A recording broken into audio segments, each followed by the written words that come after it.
Good afternoon, everyone. Not so much. Good afternoon. Thank you. How are you? Excellent. It is absolutely wonderful to see you all here and to welcome you to the start of the 42nd Annual Legislative Conference organized by the Congressional Black Caucus Foundation. I'm so pleased to see so many faces here once again. And for those who I have not had a chance to meet yet, welcome as well. My name is Marjorie Innocent, and I'm the Vice President of Research and Programs at the Congressional Black Caucus Foundation. And we have been putting on this event now for 7 years. This is actually our 7th Health and Wellness Luncheon. And it's amazing to see how each year it continues to grow. And as I've mentioned already, we have a number of folks who do come on a regular basis and who look forward, I believe, not just to get a good meal, but to really hear some very, very vital information during this session. I don't know if you all remember, 4 years ago, there was a saying going on around the presidential election, what's at stake in 2008? That sound familiar? Well, I think arguably that is probably even more true in 2012. We have a lot of challenges that continue to face our country, and you will hear this theme, especially for those of you who will be here throughout the entire conference. You'll hear it resonate throughout the conference. The importance of really making your voice heard, really being actively engaged at the elections, at the presidential level, certainly, but also at the state and local levels is really, really important. But just as important, and this is part of the reason why we do this event, is that we also think it's important for African Americans and other underserved communities to be very vocal about what their health and healthcare needs are, right? So we know that we have a number of challenges that continue to limit the opportunities of African Americans as well as other populations of color and low-income people, and that ultimately compromises the well-being of the country as a whole. And so part of the reason why we organize this event each year is that we try to bring some good information that we think people will be able to take back home to be able to make changes on a personal level for their families, but also for their communities. And we know, of course, that we are, I would say, very fortunate that the Affordable Care Act has passed, but we know that it continues to be jeopardized. And to the extent that it's going to be rolled out over the next several years, it's definitely going to be very important for you all to know what's in it, to know what you need to advocate for, again, for your communities, and to really make sure that it gets protected. And of course, Congresswoman Christensen, I know, will talk about this as well. All right, so we certainly hope, again, that you really will enjoy this information. We've worked hard to put together what we think is a really good program. Very, very excited about it. And so to give us, as I always like to say, the official welcome from the foundation, I would like to welcome our President and CEO, Dr. Elsie Scott.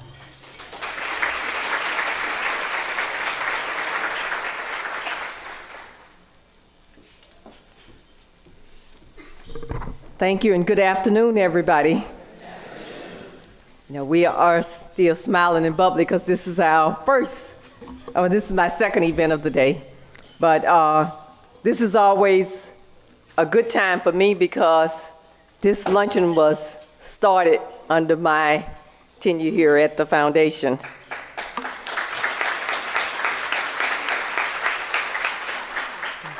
I recall one of our sponsors coming to us and saying that they would like to do something on wellness and health.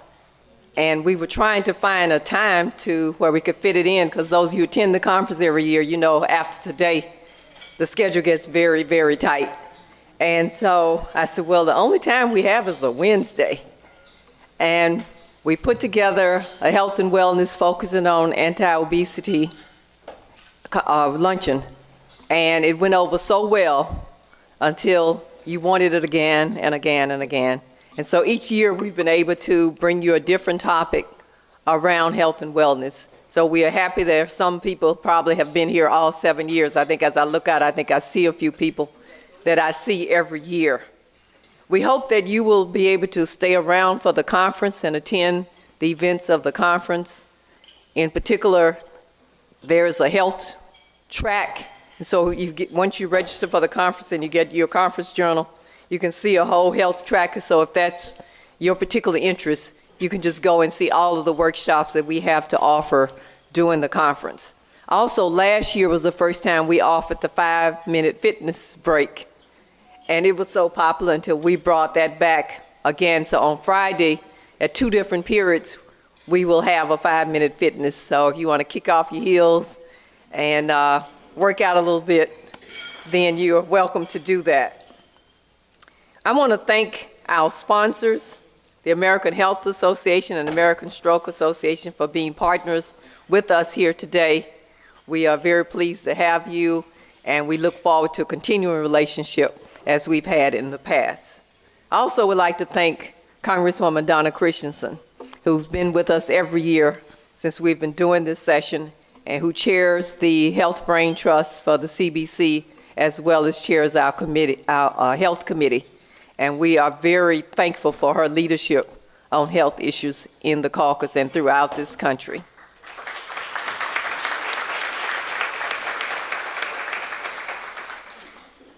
And I would like to thank Dr. Marjorie Innocent, who has headed up our research and programs department for, 6 years? Almost. Right at 6 years. And for those you don't know, her background is health policy. And so that's what her PhD is in. So let me just get out of the way of our speakers and apologize for the fact that I will have to run, because I have a lot of people who want to see me and a lot of people trying to connect with me. And so I have to try to make an appearance at almost everything during the conference. So I hope you will give me an excuse, and I apologize for not being able to hear the great speakers we have here today, but I think we'll be recording this and you'll be able to access it. You can share it with people after the conference through our YouTube channel. So thank you for being here, and thank you for attending the conference. Enjoy the rest of the conference.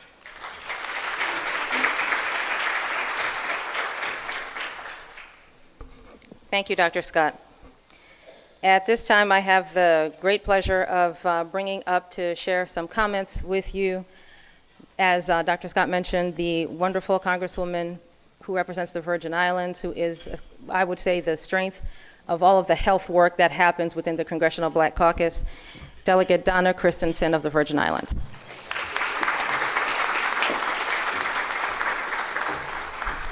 Thank you, Dr. Innocent, and good afternoon, everyone.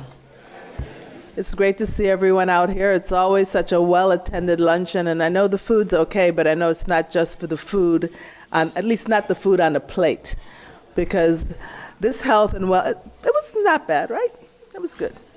But this health and wellness luncheon provides plenty of great and important information, food for thought, and food for a better quality of life. Today's topic is, as all of the prior 6 ones have been, very important to the African American community. Stroke, or cerebral vascular disease, is the 4th leading cause of death and a major contributing factor to health disparities in our community. This is for a number of reasons, all of which we can do something about, or Congress and President Obama have already begun to do something about, as you've heard in the Affordable Care Act. And that's important, because the data doesn't have to be, and the way it affects our community doesn't have to be the way that it is today.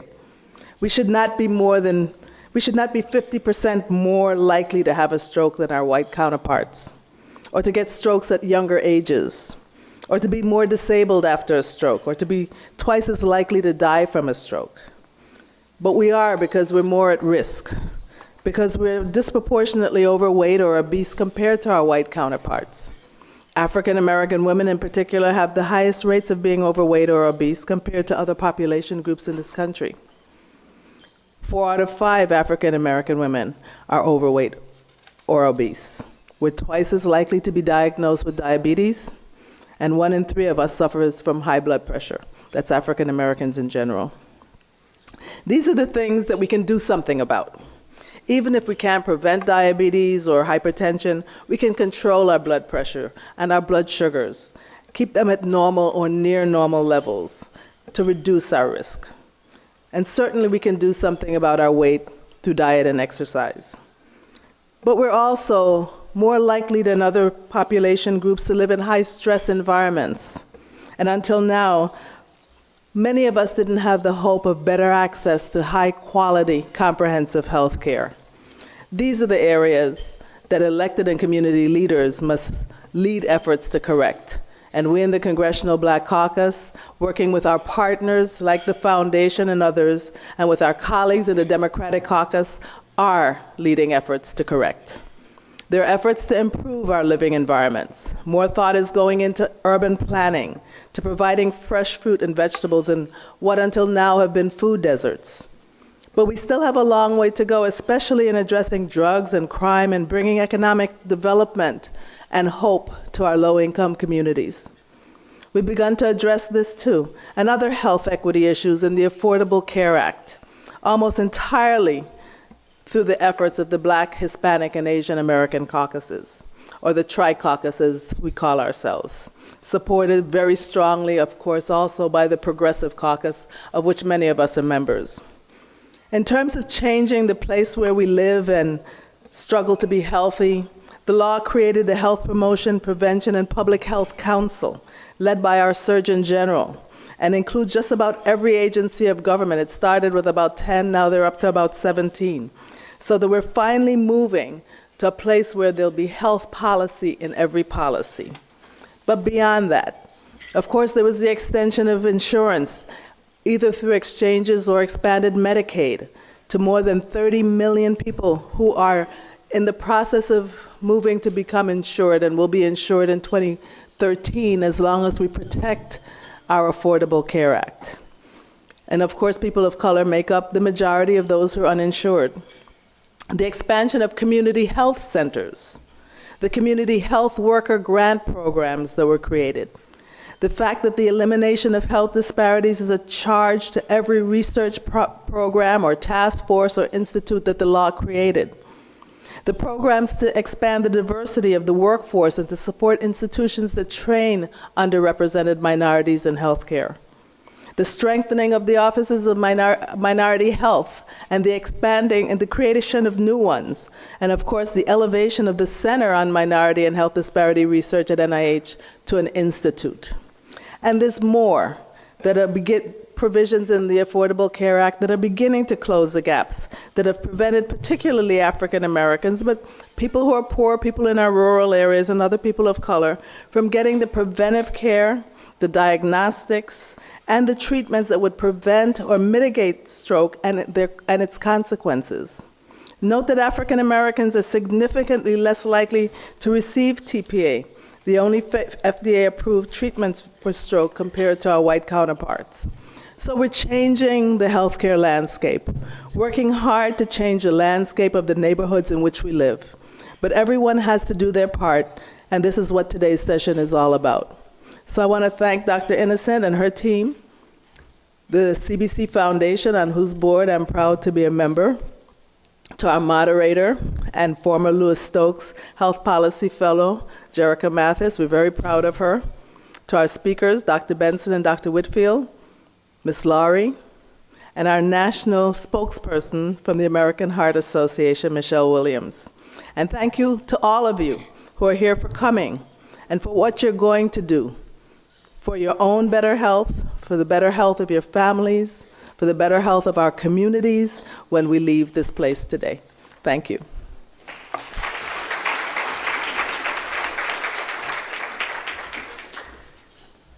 Thank you so much, Congresswoman.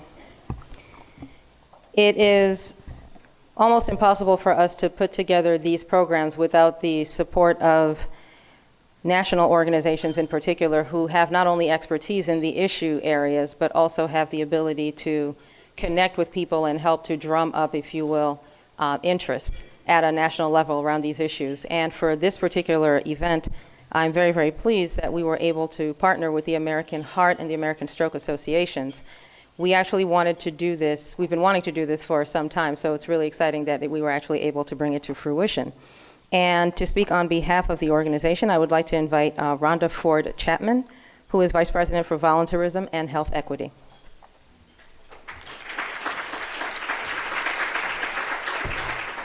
Good morning, everyone. Good afternoon. On behalf of the American Heart Association and the American Stroke Association, a division of Heart, we want to welcome you to this luncheon today. I especially want to thank the Congressional Black Caucus Foundation for providing us this opportunity, as well as the Congressional Black Caucus Health Brain Trust and Congresswoman Donna Christensen for your continued support of our efforts. The American Heart Association recognizes that stroke is a key issue for the African American community. We want to let you know, though, that although heart disease and stroke remain number 1 and number 4 killers, that stroke remains the second leading cause of death for African Americans. There still remains tremendous amount of work for us to do to address this health inequity. We want you to know, though, that stroke is preventable, treatable, and beatable. And what we want you to take away from this program today is the fact that, first, help prevent stroke by addressing your health factors. We're going to hear from our physicians today to tell you what health factors you can address to help prevent stroke. We also want you to know that we want you to recognize the warning signs for stroke and take immediate action. And that does not mean call your friend or your neighbor or anyone else besides 911. Get emergency treatment as quickly as possible. And finally, I want to reiterate that 911 message. The Heart Association and Stroke Association has worked tirelessly for years to try to get the system to be able to address stroke in an emergency situation in the best possible fashion. So we want you to get there so you're able to get the treatment that has been developed and is ready to help you have the best possible outcome. The Power to End Stroke was created by the American Heart Association in 1996, and we continue to try to spread the word and teach the community how to recognize warning signs and address stroke risk factors. So today, we want to thank you all for attending. We want you to take the key messages our wonderful volunteer trio is going to bring to you, and we hope to see you again in our booth, number 709, where you can get key information to help you live your most powerful life. Thank you.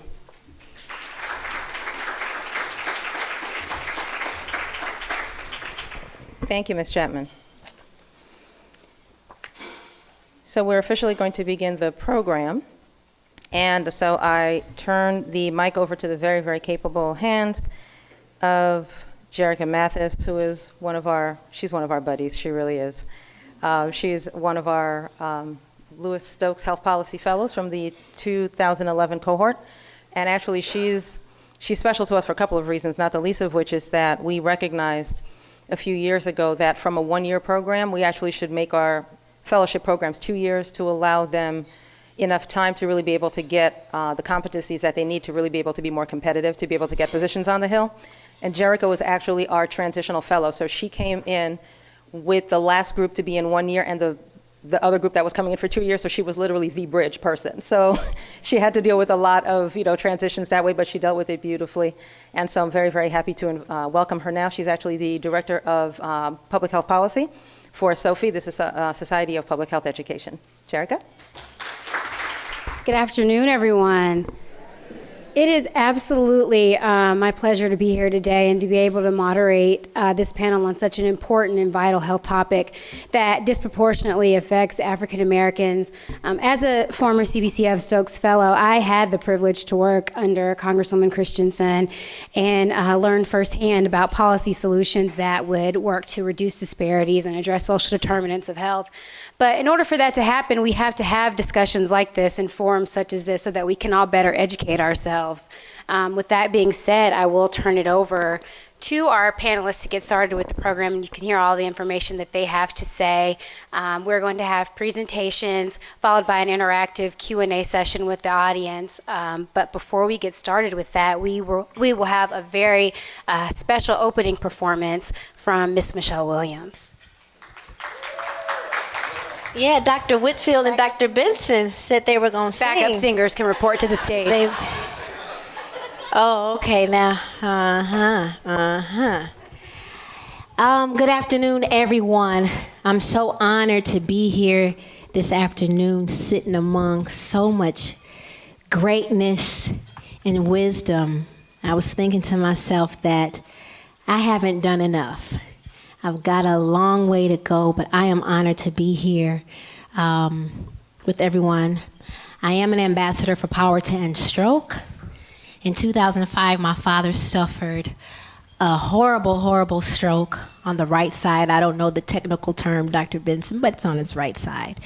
And when I got knowledge of Power to End Stroke, I said I would love to get involved, to lend my voice and platform to our community, to let everyone know that we are at a high risk for stroke. And my father had all the risk factors. He was a smoker, he was diabetic, he was eating a Whopper the night he had the stroke. So go figure, Dad. Anyway, but I'm so glad that he's alive. And I'm not saying that if you eat a Whopper, you get a stroke, so don't, it's all right. But I'm happy to be here. The song that I will be doing is just simply titled Amazing Love. I know that without God's love, I would not be here today. I'm so happy to see some people I know. I went to college with this person over here. You actually did learn. Go ahead, Kendall. All right. Okay, 1 second. Your love is amazing. Don't know why you love me like you do. In spite of my wrong, you were there all along. That's what I call amazing love. I know that I'm not perfect. Sometimes I make mistakes. I live my life and I try to be faithful. Doesn't always turn out that way. But still your grace goes on continually. Every day brand new mercies I see. Giving me the chance to try again. Always giving me just what I need. I'll tell the world. I don't know why you love me like you do. In spite of my wrong, you were there all along. That's what I call amazing love. You look beyond my faults and see just what I need. You didn't give up in my weakest moments. You know what's best for me. But still your grace goes on continually. Every day brand new mercies I see. Giving me the chance to try again. Always giving me just what I need. Your love.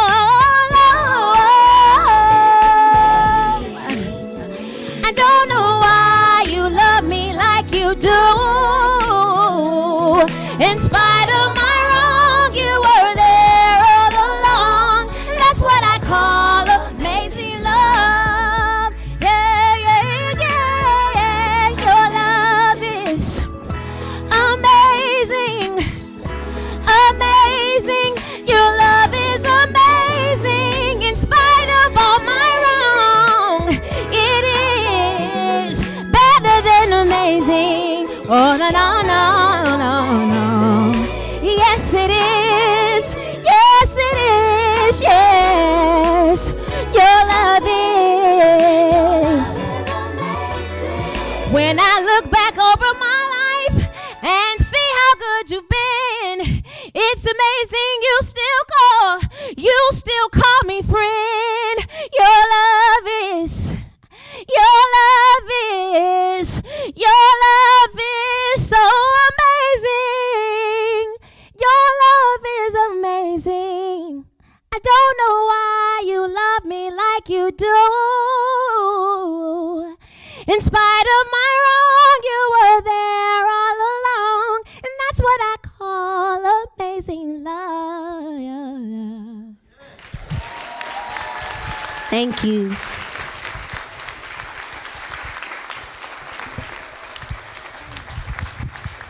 Downstage. Oh. I was my own DJ. I'd actually, is this on? Hello? Oh, maybe I'll use this one. The rest of the panelists up to the stage.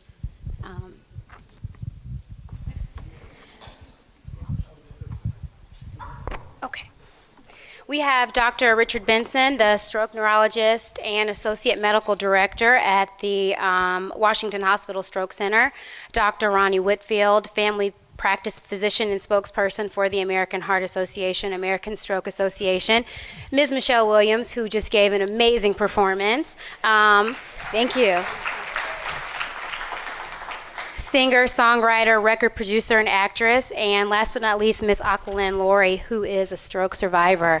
Would you like to get started first? Okay. Good afternoon. It's truly an honor and a privilege to speak before you today. I'd like to thank the Congressional Black Caucus Foundation, as well as the American Heart and Stroke Association, Rhonda Chapman and Jessica Moyes, for inviting me to speak today. Now I'd like for all of you to turn your chairs and turn and face the screen so everyone can get this information. We have some very important and good information that we'd like to present. I have a lot of symbolism, a lot of pictures that are on the slides that I want you to look at and think about, and hopefully we'll have a chance to talk about some of these things as we go along. Now, in thinking of the best way to present this information today, I thought of just sort of, particularly since I'm speaking before the Congressional Black Caucus Foundation, I think about the government and where a lot of our financial dollars are spent. And a lot of us are concerned about terrorism. But do you know that the annual risk of being killed by a terrorist attack is about 1 in 20 million? That's the risk of an individual getting attacked by a terrorist. But when we think about the impact of stroke, just in the United States, as was mentioned earlier, heart disease and stroke are the first and fourth leading causes of death in the United States. Stroke actually just recently, a year and a half ago, decreased from third to fourth, which means that I guess we can take credit for it as stroke neurologists and say maybe we're doing a better job. But still, it remains a large burden in this country. When you think of heart disease and stroke, most people in this country die from those diseases. Each year, about 700,000 Americans have a stroke. So that means that every 45 seconds, someone is having a stroke. So if you think about the period of time that we've been here in this room, there have been quite a few people in this country that have had a stroke just from the time that we've been here in this luncheon. It's also, and this was something interesting that I found out at one of the recent American Heart Association international conferences, the fact that stroke is actually the second leading cause of death worldwide. That's very important. And it's the leading cause of a disability among adults in the United States. If you have a stroke, most people who have a stroke will have some type of disability after that. Someone dies of a stroke every 3 minutes. These are very startling numbers. So imagine, I lived in New York at the time that the World Trade Centers were attacked. If you imagine there are about 50,000 people in each of those buildings, imagine that happening, so it's about 100,000 people. Imagine that happening once every month of every year. If you can imagine that amount of devastation, the immediate death, the disability that occurs from that, if you can imagine that happening every month of every year, then you're imagining the impact that stroke has just on the U.S. So what is a stroke? A stroke occurs when the blood flow to the brain is interrupted. All cells in the body, particularly the heart and the brain, they require oxygen to survive, and oxygen is carried in blood cells. When cells are deprived of oxygen, those cells die. It's that easy. There are two main types of strokes. By far, the most prevalent type of stroke is something called ischemic stroke, and that's when you have decreased blood flow to the brain. That's about 80% of all strokes. And the second is deadly, and we don't have immediate treatments to decrease the disability that goes along with these. It's hemorrhagic strokes, and that's when you have bleeding in the brain, and that's about 20% of all strokes. So in this diagram, you can see here, this is one of the blood vessels in the brain, the MCA, and there's a blockage of that blood vessel. We were talking with Ms. Williams, who did excellent, by the way, and the song a few minutes ago. We were talking about the fact that sometimes people, when they're having a stroke, their symptoms can sort of wax and wane. By that, what that means is that someone may come in with a certain deficit, they may look better, and it comes back. That's important because the person can either be having a stroke we think of that as a dynamic process. So it happens over a period of time and it can evolve. People can get better before they get worse before they get better, or they can look pretty good and get worse. So that's very important. So this is a diagram showing an ischemic stroke. The other, and that's 80% of all strokes. The other form is a hemorrhagic stroke, and that's when you have a blood vessel that pops open and it breaks. And that causes bleeding in the brain, and that again causes pressure on the cells in the brain, and it deprives those cells of oxygen. This happens with aneurysmal ruptures, with head injuries, and other things like that that affect the blood vessels and causes bleeding in the brain. And what are some risk factors for stroke?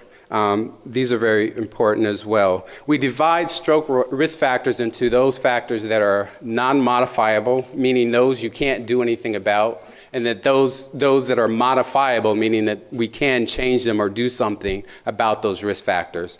The non-modifiable risk factors, I say those are things that we need to be proud of. We can't do anything about it, and we can't change them, but those are things that we can't change. The number one non-modifiable risk factor for stroke is age. Above the age of 65, your risk of stroke goes up about 1% every year.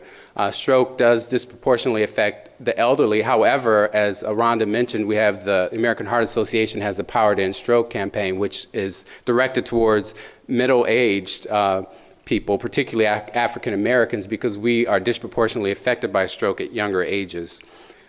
Gender, stroke disproportionately affects men versus women. However, when you look at the prevalence of stroke, that's the number of people alive in society at a particular time with a stroke. It's higher among women because women tend to live longer than men, and men tend to have more devastating strokes and die from those. Race, ethnicity is important.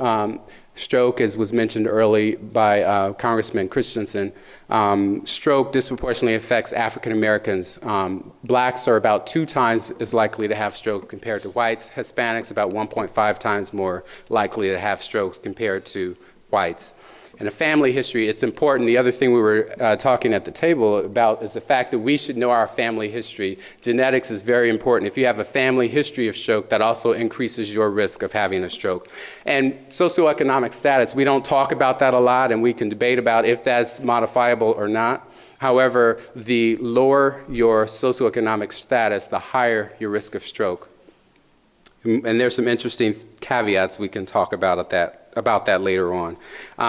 Those were all of the things that I say we can't change and we have to be proud about. In terms of those modifiable risk factors, this is a lot longer list. So we can do a lot of things. As Ms. Chapman mentioned earlier, there are a lot of things that we can do to change or modify our risk for stroke. High blood pressure is the number one modifiable risk factor for stroke. Diabetes, high cholesterol, I'm just going to go through these. High cholesterol, smoking, obesity. Being overweight or obese is a very important risk factor, particularly for African Americans. If you're overweight, it increases your likelihood of high blood pressure, diabetes, and high cholesterol. By lowering your weight as well, you can proportionately lower your blood pressure as well as your blood glucose and your cholesterol. Heavy alcohol consumption. As with heart disease, there's what we call a J-shaped relationship with alcohol. Most doctors, we don't talk about this with our patients, but it is true. People who drink alcohol in moderation have a slightly lower risk of having a heart attack or stroke than people that don't drink at all. So there is some protective effect with certain types of alcohol. We don't say that because of the fact that the key term is moderation, and most people have problems moderating. And also the fact that binge drinking is not good. There are a lot of other things, and then heavy alcohol has other effects on your body, so that's why we don't talk about it a lot, but it is true. So a glass of wine with dinner, a week is probably okay unless you're pregnant. In terms of modifiable risk factors, also a TIA or a transient ischemic attack, that's a warning sign for a stroke, and that can actually be any of the symptoms that go along with the stroke. They happen and then they go away quickly. That's a TIA, and it's important to remember some of these terms. TIA, transient ischemic attack. Cigarette smoking is just bad. It's associated with all the top 4 causes of death in this country: heart disease, cancer, lung disease, and stroke. If you smoke, it's just bad, and you can use the money for something else. Carotid disease, narrowing of the arteries, cardiac disease, or illicit drug abuse. Now, there are some disparities that we see in stroke.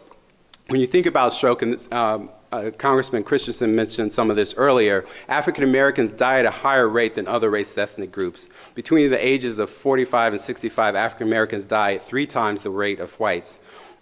This high death rate remains after adjusting for socioeconomic status. So there are other factors other than socioeconomic status that relates to this. And it's not related to the fact that you may or may not be at a bad hospital, but that is important. And there are also differences in awareness. Minorities have a decreased awareness of the nature of stroke, signs and symptoms of stroke, the need for urgent treatment. There is, again, it was mentioned earlier, the fact there is one FDA treatment for ischemic strokes, and it's called TPA, but it can only be given in up to 4.5 hours. There are some other things that we can do in terms of going in through the groin, doing an angiogram and trying to remove the clot, or injecting medication directly at the site of the clot.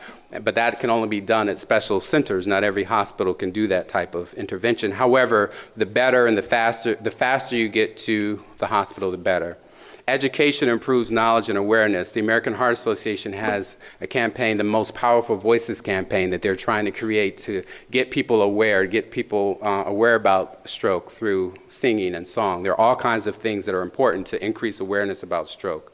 And there are a lot of educational campaigns that are important. One of my colleagues, Dr. Whitfield, will talk about some of his stuff. And there are a lot of campaigns that are important in terms of educating people. This slide just shows the disparity that you have in terms of blacks and whites, the death rates. And here you can see that African Americans have a higher burden of high blood pressure.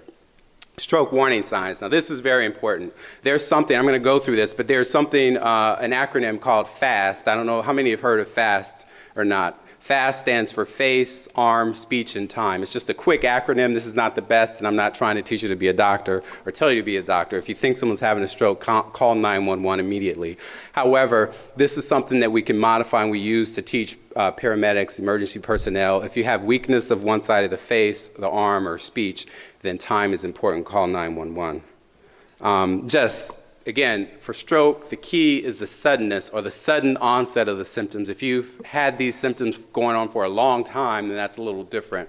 But if someone has the sudden onset of confusion, difficulty speaking or understanding speech, the sudden onset of seeing out of one or both eyes, sudden onset of difficulty walking, dizziness, loss of balance or coordination, or sudden severe headache, these could be the warning signs for stroke or TIA. If that happens, call 911 immediately. You don't call your neighbor, you don't call someone else. There was a study that one of my colleagues did at the hospital center where we found that African Americans, if you ask them about stroke, oh yeah, if you're having a stroke, you go to the hospital, you call 911.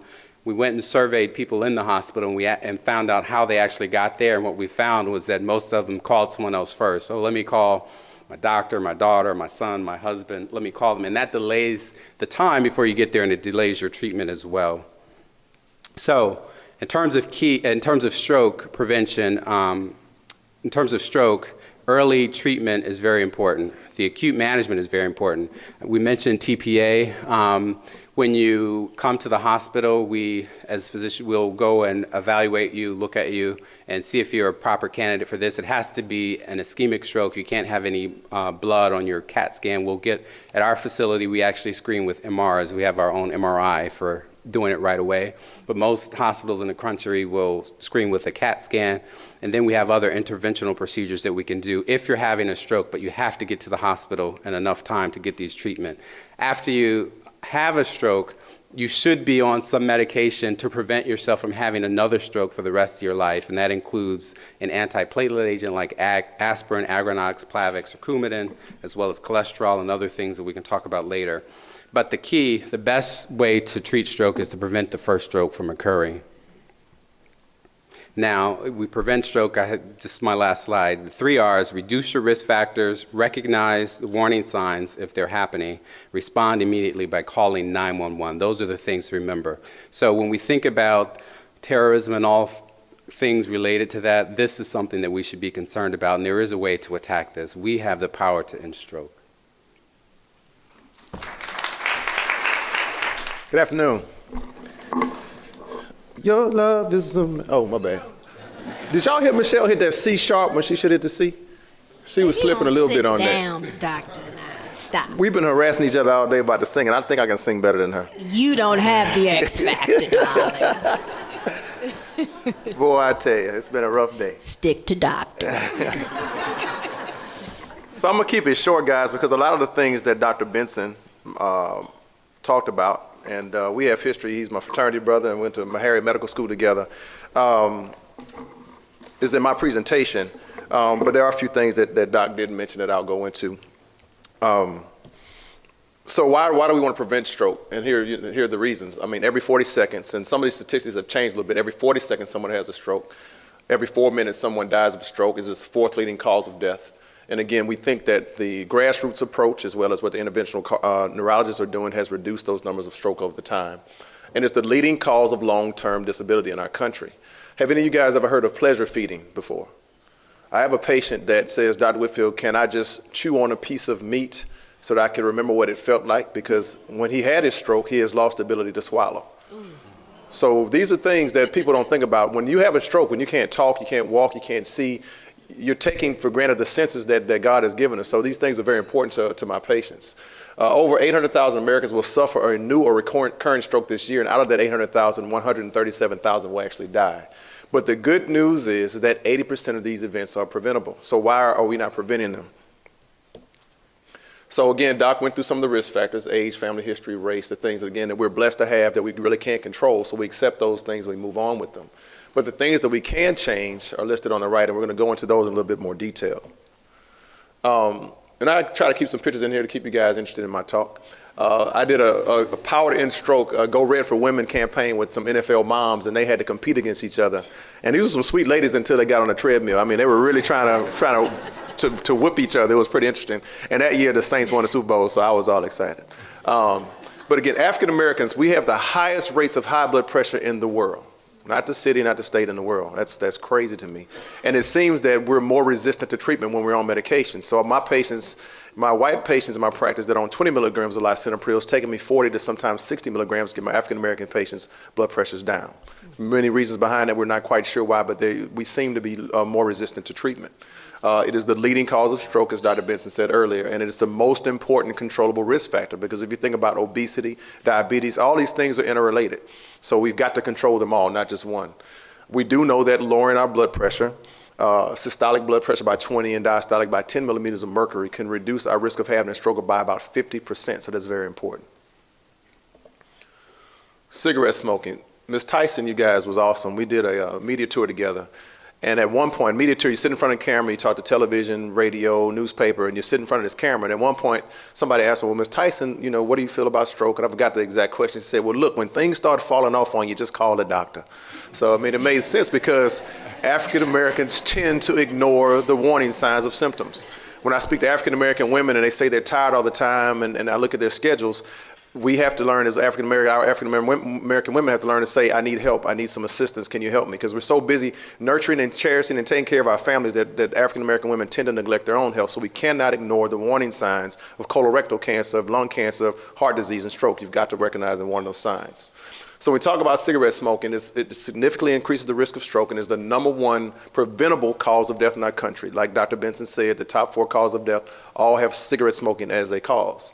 Nicotine and carbon monoxide damage the cardiovascular system. And one interesting study, or some interesting studies out there about menthol cigarettes, which African Americans tend to prefer, may do more damage than other cigarettes. So again, we just need to stop smoking. There's also increased risk of lung cancer in African Americans, even though our rates of smoking are equal or less than some other populations or ethnic groups in our country. So again, we have to stop smoking, and it is imperative that physicians mention that to their doctors on patients on every visit. I'm always constantly mentioning it to my patients about smoking cessation, different options to stop smoking, whatever medicines might be out there, but these behaviors have to be changed. Diabetes. That's Mark McEwen. He's a stroke survivor. At one point, he was considered the nicest man in America, I think, or the friendliest person in America, and was on television hosting the TV. And it's interesting to watch Mark. He says it takes him about an hour to put on his shirt because of the disability associated with his stroke. About 2 out of 3 people with diabetes will die or suffer a stroke or heart disease. African Americans are twice as likely to have diabetes, so therefore our risk of stroke is increased. It is an independent risk factor for stroke, so diabetes by itself is just a risk factor for stroke. So we must maintain a healthy weight, healthy blood glucose levels. But interesting thing about diabetes is that even a diabetic that's controlled and on his medication, the risk for stroke is still there. So it's kind of a little bit disheartening, but again, if we control the other risk factors, our chance of having a stroke are much significantly reduced. That's BB Winans. We also did a media tour together for heart disease and stroke, and BB sang on most of the interviews. It was really cool. He's a really nice guy. But his interesting story was talking about he was really affected by Luther Vandross's death and also Luther Vandross's mother. But really good guy, and we did several media tours together, and he's an excellent ambassador.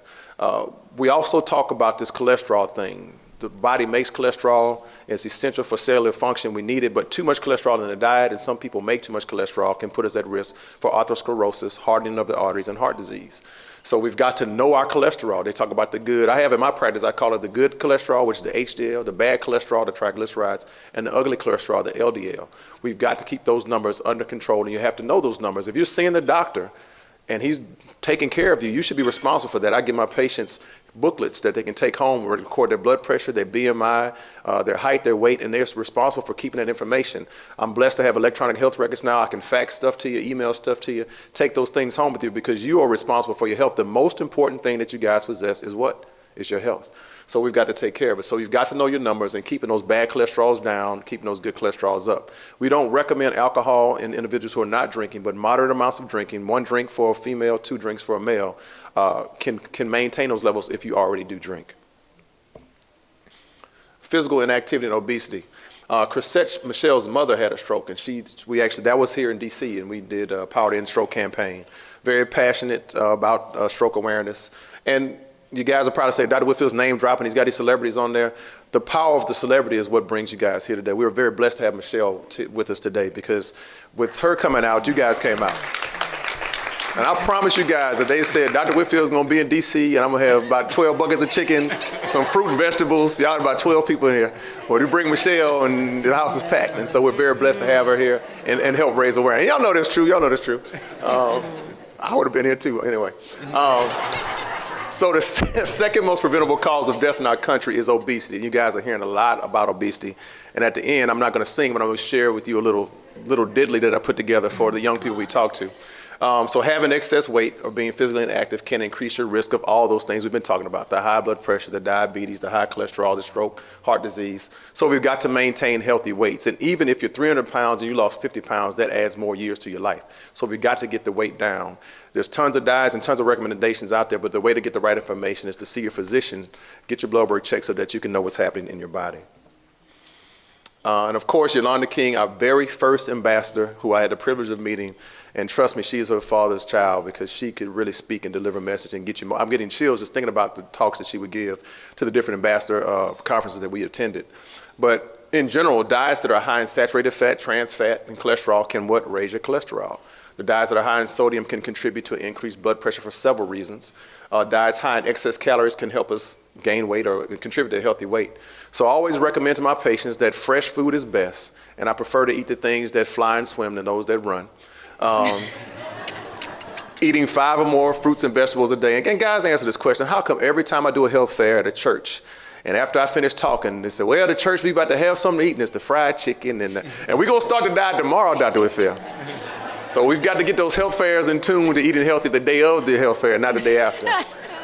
We also want diets that are high in fiber, low saturated fats, trans fats, and of course whole grains. And not brown white bread that's stained brown, but real whole grains.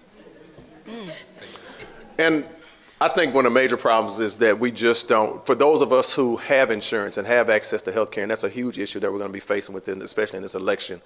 It's unfortunate for me to have patients who have had insurance for years and they're paying these premiums that have not seen the doctor in 4 or 5 years, especially my black men. So these guys are running around saying how much they love their families, they want to take care of their families, but it only takes a couple hours to go to the doctor and get yourself checked out. Because again, the most important thing that we possess is our health. So we've got to get to the doctor, get the prostate screen, get the colon screen, get the blood pressure checked, the cholesterol checked, so you can know where you are. If you see me once a year, I have a talk when I say it's better to get frequent tune-ups than one overhaul. Because usually if you come in for the overhaul, I'm going to find something wrong with you. And I was blessed to meet Dr. Carson's, and the first thing he asked me, that was a couple months after Hurricane Katrina, well, how are the people in New Orleans? He's a great man.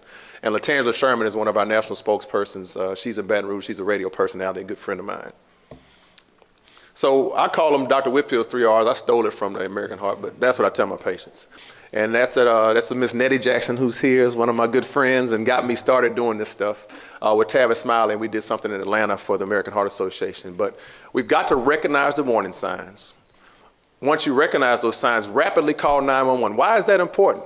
If I'm at home and I have the warning signs of stroke and I call grandma, I call mom, I go lay down, by the time I get to the emergency room, whether someone brought me in a car or I took myself, if you're sitting in a triage, they're going to think that you're okay, because you could be having a stroke and look just like you're looking right now, be quite comfortable. You may be having some deficits on one side of your body, weakness, numbness, and tingling, but you're comfortable. So they're not going to be rushed to get you to the back so they can treat you. If you call 911, when the EMS gets to you, they're going to rush you to the emergency room. You're going to get back much quicker, get the CT scan if needed, get TPA administered if needed. So it's very important that we call 911 so that we can get to the emergency room and we can be treated appropriately. So don't call mom, don't take a nap, don't ask for some little sweet oil or something to make it better. I'd rather, y'all know I'm not telling, you know I'm telling the truth. Y'all know I'm telling the truth. Let's keep it real. Just put a little sweet oil on it, it'll go, it's not going to go away. And if you're having a TIA, if you get to the emergency room on time, we can start your medications, because if you're having a TIA, your chance of having a stroke have increased significantly within that first 6 months. So you could actually have a stroke within days of having a TIA. The body's trying to talk to you. So call 911 right away. But more importantly than being treated, and you know, I love Dr. Benson to death, but I would not want to send you to him, because when I'm sending you to him, something's got to be done. Let's reduce our risk by stopping smoking, by losing weight, exercising on a regular basis, and seeing your doctor on a regular basis. We reduce our risk. The chance of having to deal with Dr. Benson is much less. And trust me, when you're going to these cardiologists and these interventional neurologists, they're doing some things. So let's join the movement. You do have the power to end stroke. These are all ambassadors that I've worked with. These are celebrities, but you are the most important, because this grassroots approach is how we get the word out to our communities. And I just want to thank you all for being here. That's my tutor Buddha. She's 7 and she's playing the violin. And this is, I talked to you guys about obesity. So when we go out to the schools, I'm known as a hip hop doc in Baton Rouge. I use music and medicine to educate young kids on health issues. And so we came up with this song. There's a song that's 3 different verses. One's about HIV, one's about drinking and driving, and the last one's about obesity. So I'm gonna give y'all a little taste of it. It says, "Oh no, doc, I know you're not talking to me. You can catch me at the crib playing PS3. I don't smoke, don't drink. I just chill on the sofa, eating pizza, drinking lots of soda. Psst. I told you, this is the good life. Sleeping all day, watching TV all night. No DWIs, no HIV, but on the slick, I'm kind of looking like a PIG. You see, I'm gaining weight oh so fast. Yeah, they call me Little Wheezy, but I'm finna be the biggest in the class. Cause I'm snoring when I'm sleeping, and I'm having trouble breathing, and I'm tired every night, every morning, every evening. I need to run, exercise, play some ball, do something, cause I ain't trying to have a heart attack as a youngin'. Rest in peace to all the people we done lost to health issues before. All we can say is, oh no. Thank y'all very much. I actually didn't think anybody was going to give Michelle a run for her money after her performance. But should I be Simon Cowell or Paula Abdul? Which one you want? Would you like to share your story? As I stated earlier, before I sang, was that my father had a stroke. His first stroke was in 1994. I remember it. It was on a Sunday. He was getting us up ready for church. My mother was in Memphis at the Church of God in Christ convocation, in case there's some Kojic people in here. Hey, yes. And him telling the story, now I know why, as he was waking me up, he was just kind of shaking my body because he couldn't talk. And so God bless him, because he was still getting us up for church to, you know, and like you said, he didn't call 911. He called his mama. He even took us to church. Took us to church, could not talk, and could barely really hear. He drove himself to the hospital. So that was 1994. 11 years later, in 2005, he had the second stroke, which was the worst one. It affected his right side. but I was sharing with Dr. Benson and Dr. Whitfield, what struck me was that when he had the stroke, he was able to put himself on the stretcher. The EMS, took him to the hospital, and then when he got to the hospital, he just took a turn for the worst. Was on life support. It was really bad. Kind of making the decision, should we pull the plug? I just hate all that, saying all this. And from that point on, he had the risk factors. Back in '94, he was diabetic, he was a smoker, and you even had a Whopper on your presentation. And he liked to eat. And so now he cannot talk, and he cannot really walk. But he's alert. He's very aware of everything that's going on. So I decided that I need to learn my family history. And I'm so glad to have joined with Power to End Stroke because, I now just cook with smoked turkey. When I do my greens, I put my smoked turkey in there. I don't use salt, no salt. And that's very hard, because my mother puts salt on salad dressing. And I'm like, Mom, for your salad, that's what the salad dressing is for, to give the salad a little seasoning, And, but I'm so glad that my father is still here. He's still aware. And my grandmother had a stroke, but that was from some medication and all of that stuff. So his own mother had the stroke. So I am definitely at risk to have a stroke. And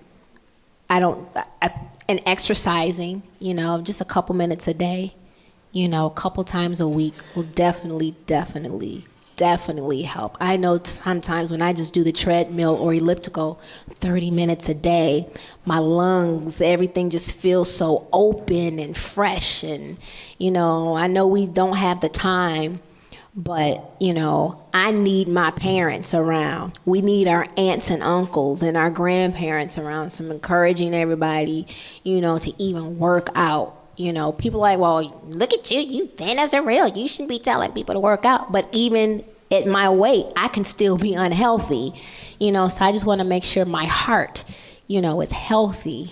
So that's all I really have to say. I've learned so much.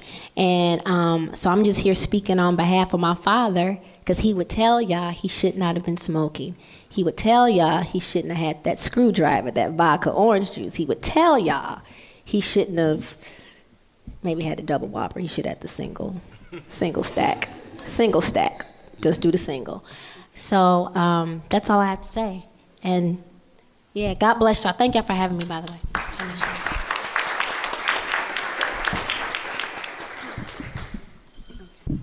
Thank you. Good afternoon. How's everyone? You're good? Okay, good. My name's Aqualyn Laurie. Call me Aqua, because sometimes that third syllable causes eyes to roll back. I don't know why. But so I want to tell you just really briefly about my history. When I was 18, so just grew up in Texas, good student, good grades, never missed school. Went off to college, my first month at college, probably week 3. Was walking across campus, and I felt a pop.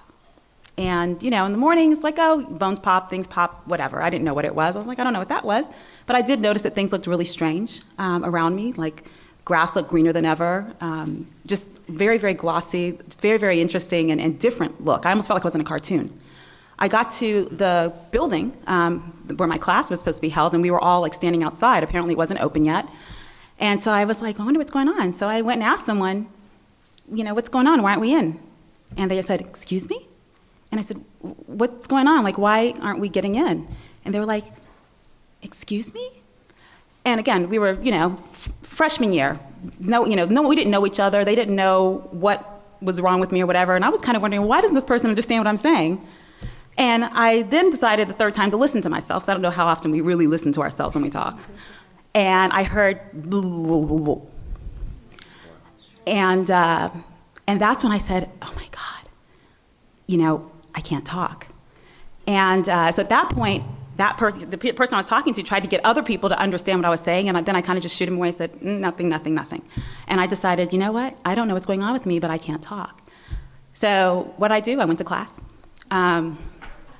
Yeah, that's what you do when you're 18.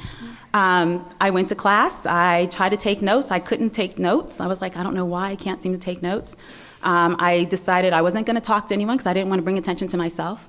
I went back to my dorm, studied for my philosophy test, went to take my test. So I was able to move. Nothing looked wrong with me, but if you talked to me, you knew something was wrong, so I kept my mouth shut.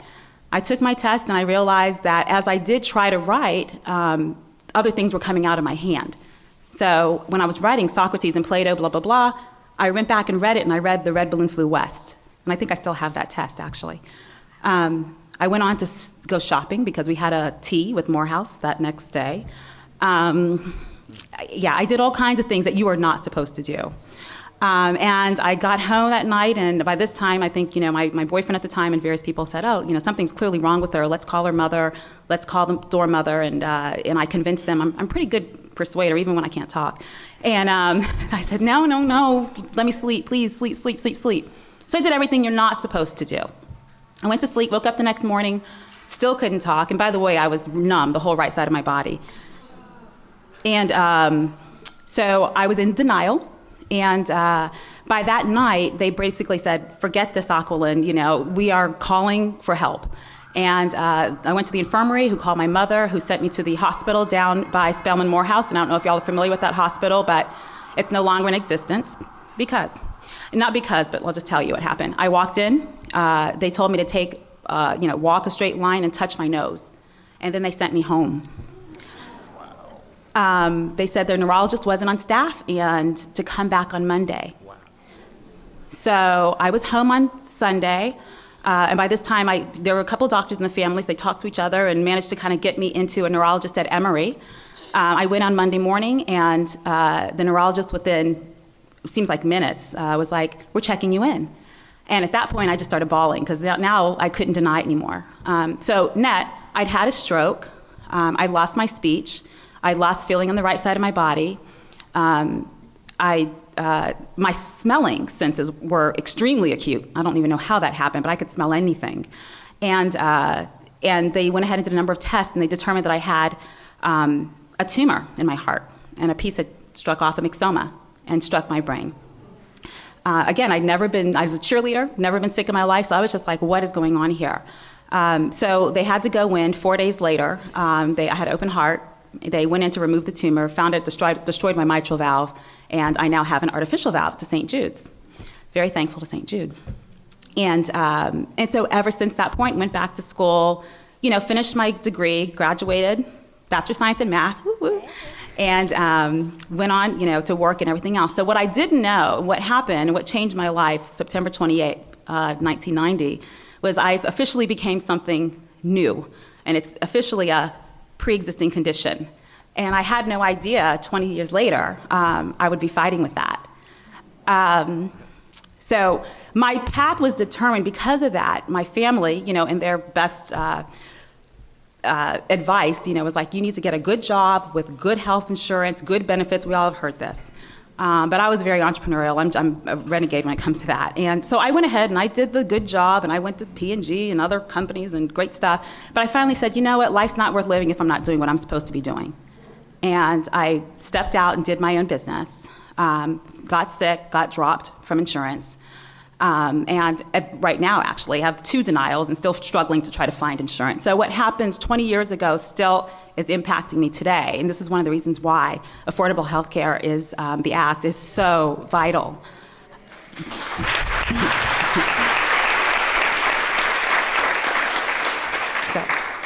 So I appreciate you listening to my story. There are things where sometimes we do things, and then there are other things where they are non-modifiable, as you've heard already.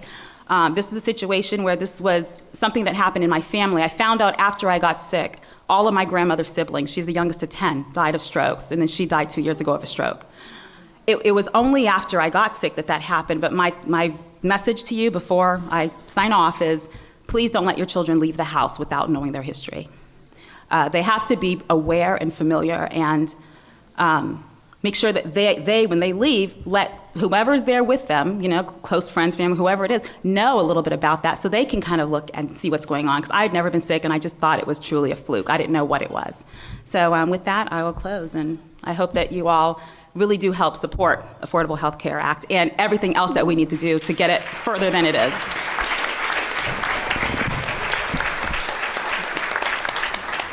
Thank you. I think our panel did a great job. Let's give them one more round of applause. I'd actually like to open up the floor to questions from the audience. There's a microphone right here in the center of the room if you'd like to line up and ask a question. I'm actually going to steal the first question to the panel and pick up right where Aqua left off. As Congresswoman Christensen and you and Dr. Innocent mentioned, the Affordable Care Act has so many provisions and programs that are going to close gaps in access to care and improve the health among racial and ethnic minorities. It's also going to outlaw not accepting people with pre-existing conditions and outlaw those rescissions where they drop you after you already have coverage. So how do you educate your patients, and how do we educate our family and friends on why the law is so important and the programs within it? I use real life examples, just like Aquilin is going through. I mean, there's many patients I'm faced every day. I have a small family practice in Baton Rouge, about 4,500 active charts. And there's many instances, especially with Medicare now, that many of the specialists are refusing to see these patients because their reimbursement is so low. So I'm trying to find what I call it hookup medicine. I'm calling doctors saying, man, what can I do to get you to see this patient that has a neurological deficit, but they have Medicare? So it's really impacting the patient. So in order for me to get the message across, I have to use real life examples to educate my patients on what's really happening. Anyone else? Right, Dr. Whitfield is on the forefront as a family physician. I'm a specialist who works at the hospital, so as was mentioned, by the time you get to me, you're already sick, and so we treat people in the hospital. If you come in, we're going to treat you there, so I don't have the opportunity to talk about it as much on that end. However, after they're discharged from the hospital, it's an issue because they aren't able to come back to see me in clinic. I also have a private practice and clinic at the hospital, and it's not me, it's just the hospital won't let you in if you don't have insurance, so that's sort of an issue. So I also support the Affordable Care Act. I think it's important for various reasons in terms of making sure that everyone in this country has some type of insurance. I have to tell this real quick story. A patient that was in the substance abuse program I was seeing had a history of something in his colon, no insurance. He came to me one day with chest pain. And he says, Doc, I've been having chest pain, and I also got this history of something in my colon, but I don't have insurance, so I lost my insurance, can't get it worked up. And this is a true story. I said, well, listen, this is what I want you to do. I said, right in front of the Ochsner Hospital in Baton Rouge, there's a track. There's a little exercise track. I said, I want you to walk around that track till you get very sweaty, go to the emergency room, tell them that you're having chest pain, they got to admit you. So that was on a Friday. Monday, I get a call from the hospital. It's the patient on the, well, it was actually a nurse, and said the patient wanted to speak to me. He says, Doc, he's all excited. He's like, Doc. I say, hey, what's going on? You're in the hospital. He get you straight. He said, man, you won't believe what happened. I said, I had a heart attack. I'm like, wow, he's all happy. I'm like, what are you excited about? He said, man, not only did I have the heart attack, they were doing my colonoscopy and everything. So this was a true story. But after he was discharged, just like Dr. Benson said, he was unable to find, I did the most that I can, provide him with some blood pressure medicine samples, but he could not get health care after being discharged from the hospital, and he relapsed into his addiction, and we haven't seen him since. Mm-hmm. So that's the kind of things that we deal with. Sometimes I wish I had been an emergency medicine doctor because we don't have to see the patient, but I'm in a position where I care about people, and you want to see people do better and get better, but when you can't help them because of limited resources, it's very frustrating. And so, again, Affordable Health Care Act is going to help a lot of doctors do what we went into medicine to do. I know some people think it's about money and reimbursement, but we got to pay bills, we got to pay our staff, but we need to have the resources to take care of the patients, but we also have to be reimbursed adequately, and President Obama is going to address that. Very good. Take your question. Yes, can you hear me? Yes, Yep. ma'am. Yes. Dr. Whitfield, you mentioned in your presentation that the black population has the highest rate of high blood pressure. Do you know if this is also true in other black populations around the world, for instance in Africa, Brazil, the Caribbean, etc.? And number two, number two, when I was a child, stroke and diabetes was something that older people had. And could you lend whatever observations you may have on the fact that they seem to be happening earlier and earlier? As the lady sitting next to you in their 20s, 30s, and could you give your observations on that fact? Yes, ma'am. To answer the first part, yes, it is the world, not just the United States. And I just got back from Uganda, was able to meet with some physicians. I was there dealing with telemedicine. And for every 40,000 patients in Uganda, they have one doctor. So in order to get adequate health care, you have to use television, whatever you can to kind of get, so you might have nurse practitioners, but you don't have physicians. So they're facing some of the same issues here. What's interesting, when I went to a school, a boarding school with no running water, no lights, dirt floors, these kids are sleeping under nets at night. The kids asked me, how come in your country, your people are still dying from the same diseases that we're dying from? They have high rates of HIV over there, high rates of blood pressure. And most of the issues here are because we're not changing our lifestyle. I'm sure Dr. Benson will agree with that. The second question was? In terms of the... Why we're seeing young, I think part of that is from technology. We have more access, more resources. We can recognize these things now, but also because of the growing obesity epidemic in our country. I mean, 2/3 of our country is overweight or obese. And overweight or being obese is associated with over 30 different diseases, including pancreatic cancer, joint disease, lung problems. So with all the other health problems, our poor health style, our sedentary lifestyle, all these things are contributed. We don't have the exact answer, but there's a multifactorial reason why all these things are happening in our community. And I'll tell you, my dad, when he had his first stroke, he was in his early 40s, maybe not even 44 yet, but he was obese, overweight. So definitely young and a little on the overweight side. Yeah, the issue of high blood pressure, that's an interesting one. The best, and I get that question all the time, the best explanation that I've ever heard, there's a doctor at the Case Western Reserve, Dr. Janice Douglas Green, who gave a talk about this one time, and she stated that if you go back to, this is sort of an explanation that can't be really proven, but it sounds plausible. During the diaspora, when the Africans were taken from Africa and brought to the United States, a lot of them were chained and they weren't able to get fluid. A lot of water and other things. So those that were able to survive the transition from Africa to the other countries doing the diaspora, it was those that were able to retain water. And in order to retain water, you have to retain sodium, which tends to raise your blood pressure. So it's sort of selected. So it's possible that some of the African Americans that were brought to this country were self-selected in terms of being able to retain water and have the higher blood pressures. But it's also true that Africans or blacks, excuse me, from other countries that migrate to the United States, after they live here for several years, their rate of high blood pressure tends to go up to those of African Americans in this country. So there's something else about being in this country as well that's associated with high blood pressure. And I agree in terms of the rates of stroke in this country is probably related to the higher rates of obesity. My question has to do with implementing evidence-based or research-based programs in communities that will help people to actually implement the recommendations that you're talking about as it relates to risk factors that we can control. I know that so many times we get information about these risk factors, but too many of us don't take the necessary steps that we need to take. So are there any, or can you recommend any evidence-based, research-based programs that we can implement when we go back to our communities so that people will not only listen and hear the information, but that they will make the changes that they need to make in terms of the risk factors that they can control?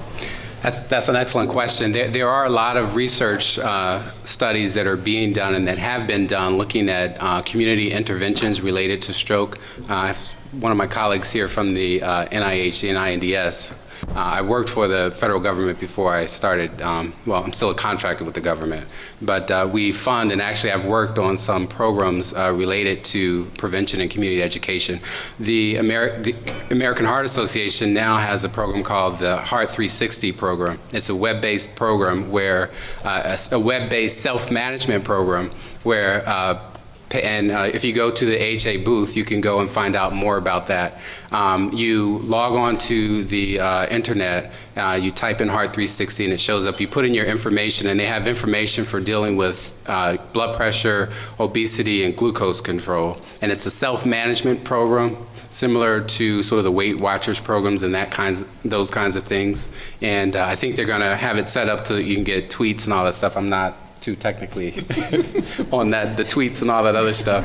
But you get all of these messages and all that. But that's the self-management program that's been proven to work in those people that are motivated to deal with the self-management program. But there are other programs. Dr. Whitfield had a program dealing with community education. There's a colleague of mine who's also a neurologist at Columbia who has a hip-hop stroke program that's geared towards middle school kids, where he teaches them the warning signs and risk factors for stroke. And through that program, he's watching how that information that he teaches the kids, he gives them homework that they have to do at home and they need assistance from their parents or guardian. That information trickles up to their parents, and he was able to show that that information, by teaching the kids, it trickles up to their parents, and they're able to get information as well about warning signs and risk factors for stroke.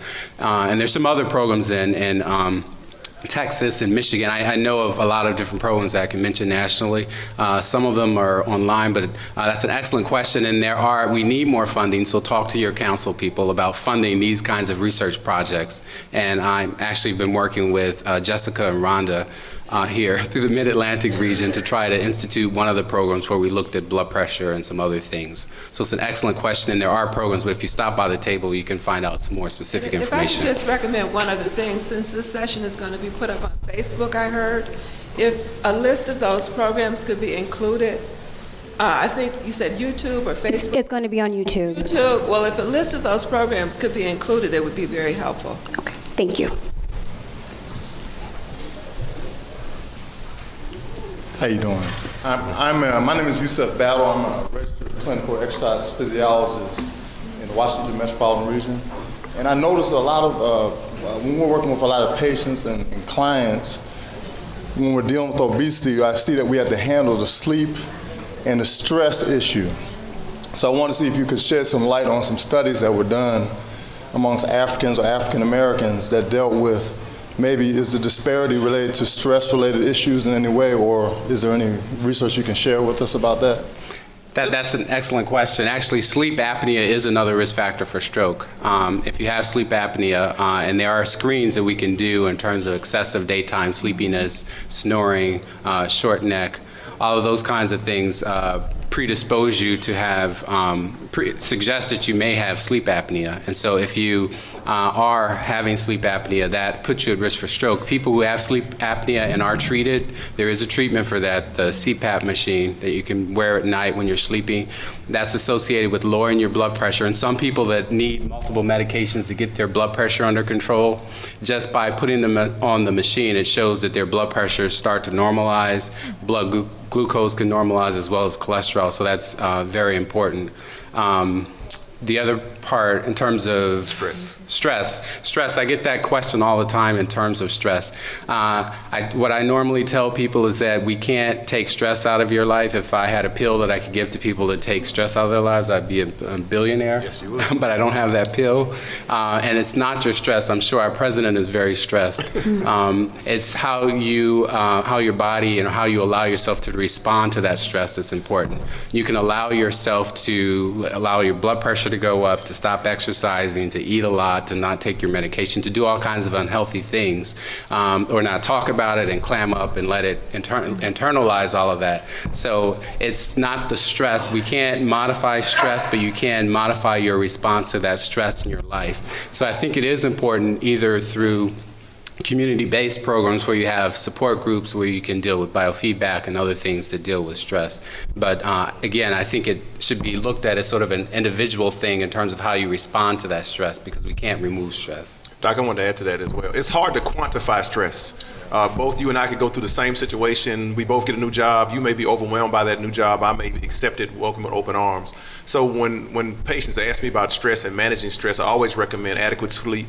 And African-American men particularly have a problem saying that they're depressed or anxious about something. So as a physician, we have to delve deep into them and say, hey man, what's going on in your life? Because the majority of stuff that comes in my practice whether it be pain, headaches, nausea, vomiting, whatever it might be. If you really delve deep into that patient's history, they got a lot of social stuff going on. So if I can get the brother out of jail or keep the wife from cheating on you, whatever it might be, if you can change those things, a lot of times those patients wouldn't even come to the doctor. So it's really, really hard to quantify. I'm gonna say that's a crazy doctor there.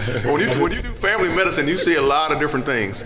But that's probably the most common thing that I see in my practice is anxiety and depression. I mean, the mental health is just as important as your physical health. And when we talk about health, it's the totality of health. So your spiritual well-being, your physical well-being, your mental health well-being are all there. The problem in medicine now is that I'm required, in order to pay my bills and pay my staff, I need to see 40 people a day. And that's not good medicine.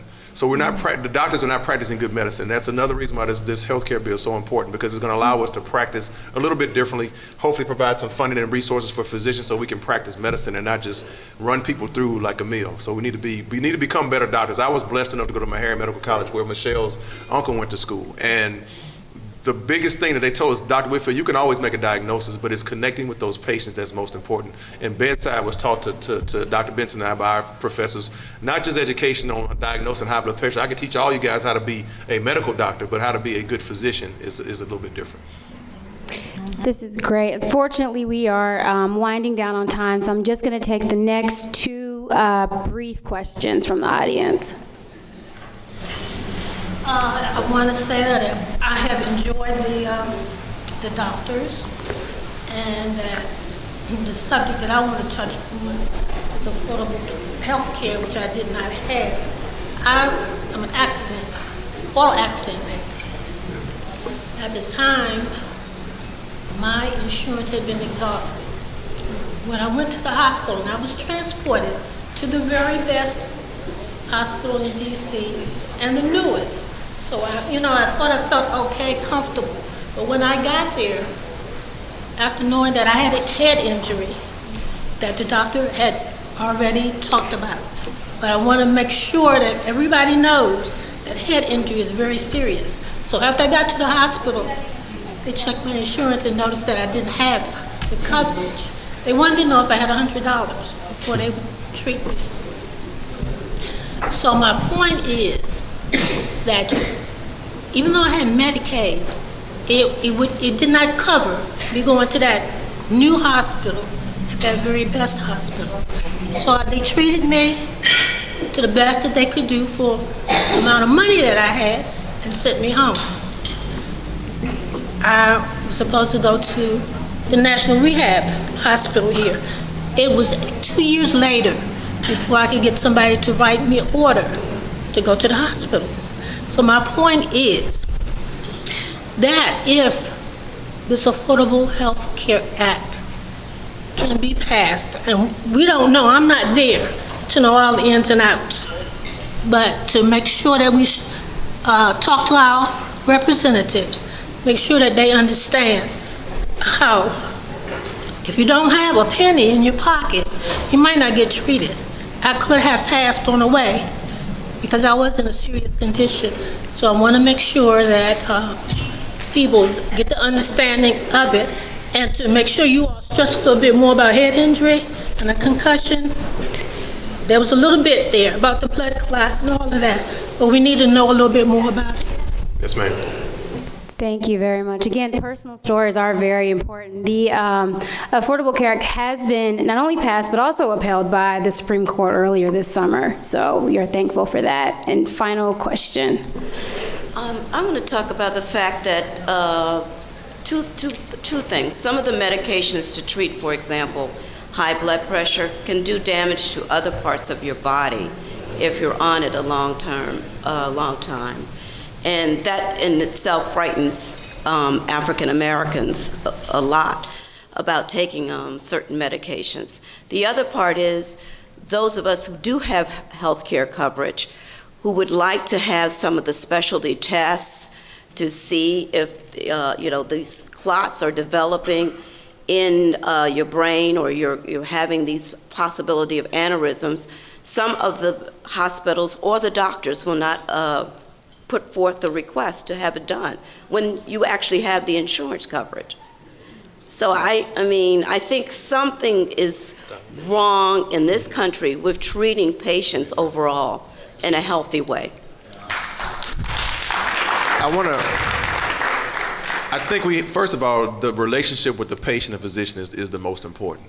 And I think the internet has helped and hurt doctors to a degree. Because everybody comes to my office after they looked at WebMD and they got an aneurysm or they got a growth on something's growing on them or something. So first of all, you have to have that trust in your physician. Secondly, some of those tests are not covered or not warranted based on your presentation.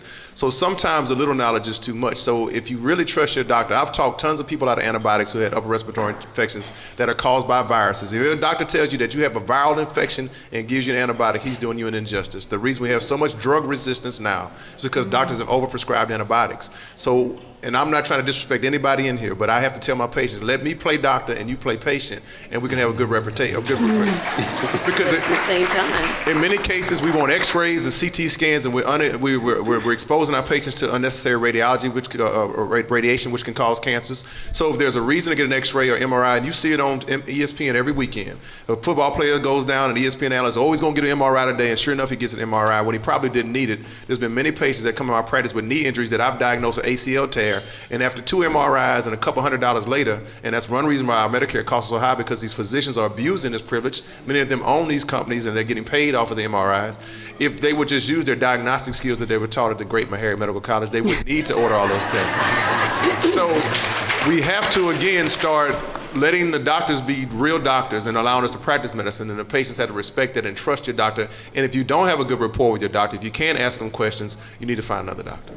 Yeah. What about the medications? Well, Some of the medications you're on. I think there are a lot of different medications that can be used to treat blood pressure. So, I mean, if someone has a side effect or an allergic reaction to a medication to treat blood pressure, there are a lot of other medications that can be used to treat blood pressure.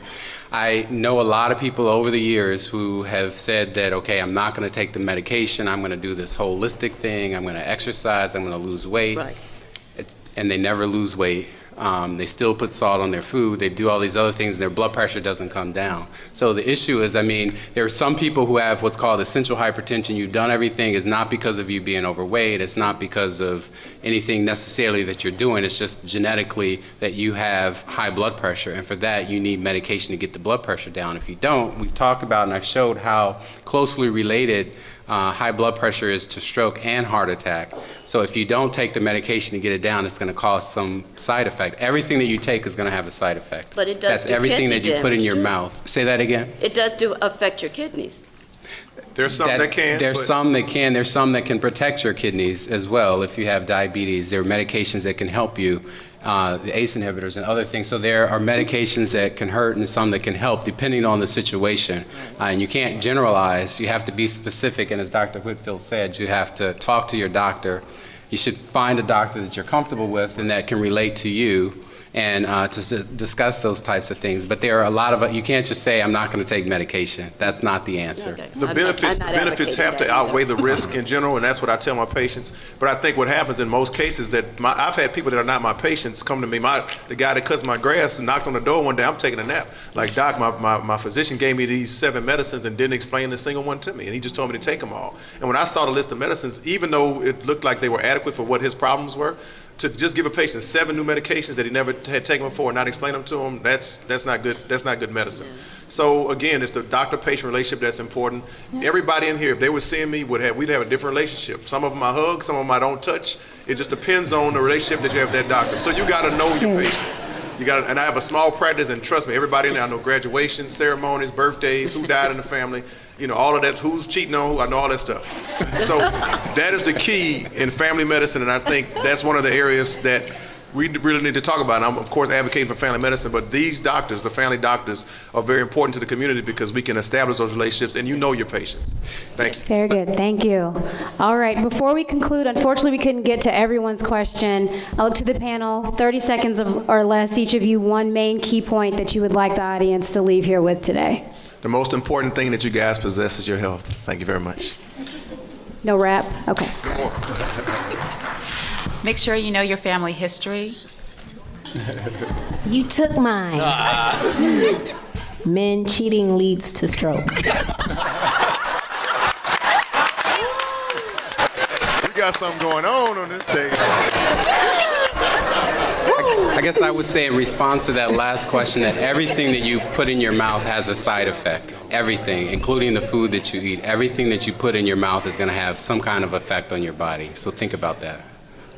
Thank you very much. Let's give our panel one round of applause. This has been a very informative session. I hope that the rest of you have a chance to check out the rest of the conference and enjoy the rest of your day. Thank you. Way down. It was going down.